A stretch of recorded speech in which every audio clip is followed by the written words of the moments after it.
নজর রাখবো পরবর্তী সংবাদে।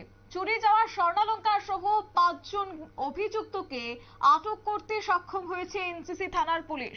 এবং তারা যেটা বলছেন যে 25 সেপ্টেম্বর খেজুরবাগান স্থিত আয়শা খাতুনের বাড়ি থেকে স্বর্ণালংকার চুরি হয়েছে এবং এই স্বর্ণালংকার চুরির পরবর্তীতে উনি কার্যত মামলা দায়ের করেছেন এবং একই সঙ্গে তদন্তে নেমে পুলিশ 5 জন অভিযুক্তকে আটক করতে সক্ষম হয়েছে এবং চুরি যাওয়া সেই স্বর্ণালংকারগুলি উদ্ধার হয়েছে এবং তারপরে কার্যত আয়শা খাতুনকে তুলে দেওয়া হয়েছে তার হাতে তার স্বর্ণালংকারগুলো।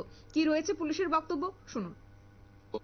আয়েশা খাতুন নামে একজন মহিলা খেজুরবাগান আমাদের কাছে একটা অভিযোগ করেছিলেন যে ওনার ঘর থেকে কে বা কাহারা স্বর্ণের জিনিস ওনার আলমারি থেকে চুরি করে নিয়ে গেছেন। সেইবার একটা আমরা মামলা নিয়ে আমরা তদন্ত করি। তদন্ত করে আমরা টোটাল 5 জনকে অ্যারেস্ট করি এই কেসে এবং গ্রেপ্তার করার পর ওদের হেফাজত থেকে আমরা আহ, এই 2টা নেকলেস, একটা মঙ্গলসূত্র এবং একটা আংটি, গোল্ডেন অর্নামেন্টস উদ্ধার করি।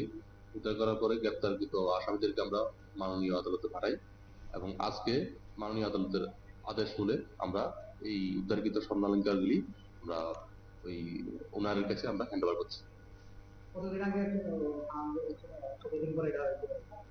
রিকভারি হয়েছে আজকে থেকে, আজকে ঘটনাটা যেটা 2.5 মাস হয়ে গেছে। 2.5 মাসের মধ্যে আমরা আজকে হ্যান্ড ওভার করছি। যাদেরকে গ্রেপ্তার করেছে তারা কি আগরতলারই না? আগরতলারই। একজন এমডি শাহরফ, অজয় গোয়ালা, দেবাশিস দাস সহ না, একই এলাকা না, বিভিন্ন এলাকা।